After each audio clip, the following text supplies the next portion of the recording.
How did Monica White escape Anthony Robinson? How did Monica White escape Anthony Robinson, the man who would later become known as the shopping cart killer? The answer is actually more chilling than a dramatic movie-style escape. Monica White wasn't rescued from a locked room, and she didn't physically overpower Robinson. Instead, she recognized that his behavior was becoming increasingly disturbing, ended the relationship, made him leave her home, and then refused to meet him again. That decision may have saved her life. What makes Monica's story especially frightening is that she had no idea who Anthony Robinson really was when she first met him. She only discovered the horrifying truth months after she had walked away. So, how did Monica recognize the danger? And what happened between her and Robinson before she escaped? Let's go back to the beginning. In late 2020, Monica White was 53 and had gone through a divorce. She decided to try online dating, initially looking more for companionship than a serious relationship. She met Anthony Robinson through the dating app Tagged. At first, Robinson appeared charming. They talked frequently, called each other, and video chatted almost every day. The relationship seemed normal enough at first, but there were warning signs. Robinson became extremely persistent with his calls, and Monica later said that there were days when she didn't even want to answer the phone. Then, in January 2021, Robinson traveled from Harrisburg, Virginia to Mechanicsburg, Pennsylvania to meet Monica in person. That first meeting changed everything. According to Monica's account to People, Robinson told her that he didn't like women rejecting him. That statement immediately stood out. During an intimate encounter, Monica said Robinson tried to restrain her, pulling her arms behind her back and grabbing her neck. She wasn't comfortable with what was happening. She stopped the encounter and decided she didn't want to continue being intimate with him. Robinson also reportedly suggested moving in with her. Monica rejected the idea. She told him he was moving too fast. At that point, Monica still didn't know that she was dealing with a potentially dangerous man. She simply knew that something about the relationship wasn't right. But Robinson returned to Pennsylvania again the following month. This time, he came for Monica's birthday. And according to Monica, his behavior became even more disturbing. He drank heavily, made inappropriate comments, and eventually urinated in Monica's bed. That was the breaking point. Monica confronted him. She had already been uncomfortable with his behavior, and now she had decided she didn't want him in her home anymore. She ended the relationship. She told him to get his things and leave. And this is the most important part of Monica White's escape. She trusted her instincts. She didn't know Robinson was a killer. She didn't know he would eventually be convicted of murdering 2 women. She didn't even know that investigators would later connect him to other deaths. She simply knew she didn't feel safe around him anymore, so she made him leave. Robinson didn't immediately return home. He stayed in the Harrisburg, Pennsylvania area and checked into a motel. Then came another frightening moment. Robinson contacted Monica and offered her $500 to come to the motel and see him. She refused. That decision was crucial. Monica had already experienced behavior that made her uncomfortable, and instead of giving Robinson another opportunity to get close to her, she stayed away. She later saw him one more time. Monica was driving past the motel when she spotted Robinson outside, and what she saw frightened her. She later described him as looking like a completely different person. She said it was as though she had seen a ghost or a monster. She didn't approach him. She didn't go inside. And after that, the relationship was over. Monica had escaped. But she still didn't know just how dangerous the man she had dated actually was.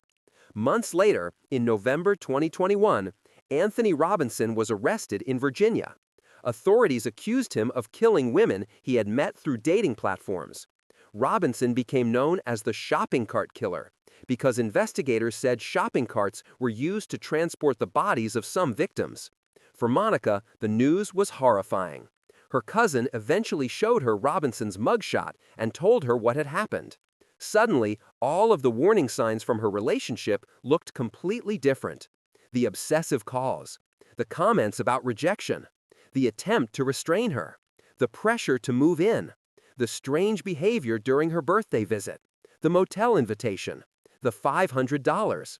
Monica began wondering what might have happened if she had made different choices. She later told people that she even wondered whether her rejection had caused Robinson to snap. But that's an important point to understand.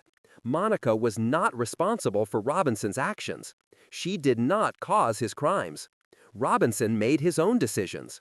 What Monica did was recognize that something wasn't right and removed herself from the situation.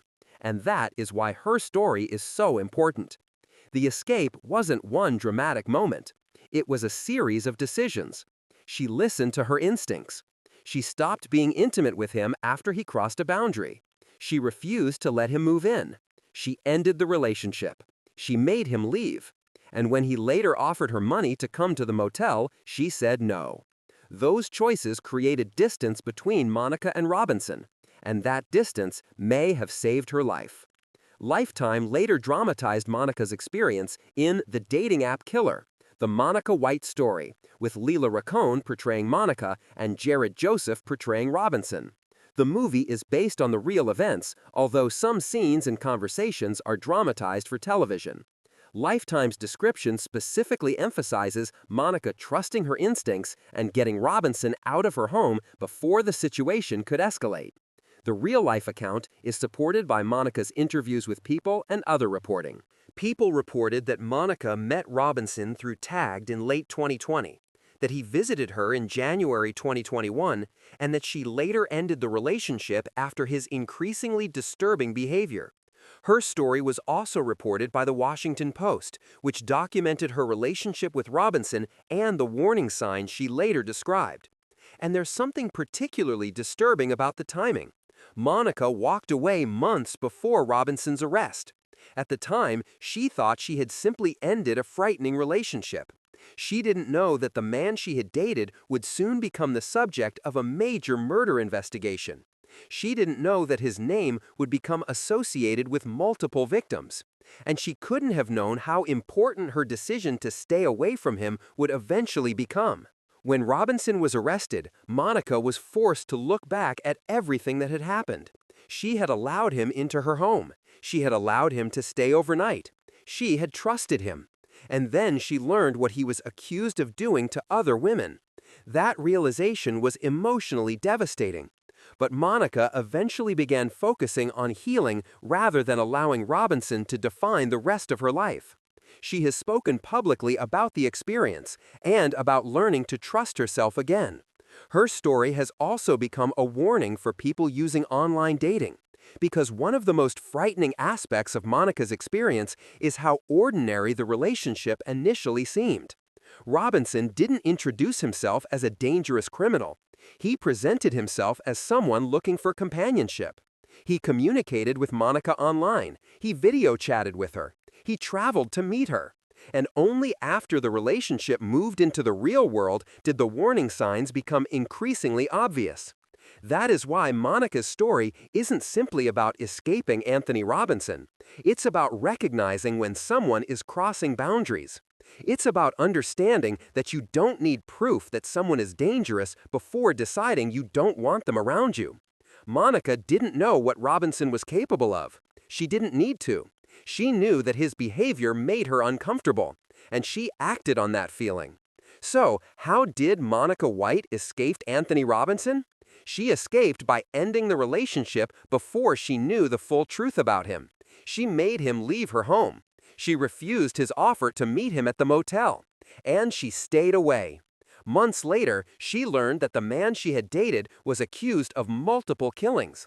Anthony Robinson was eventually convicted of murdering Aline Beth Redman and Tanita Smith in Virginia. But Monica White survived.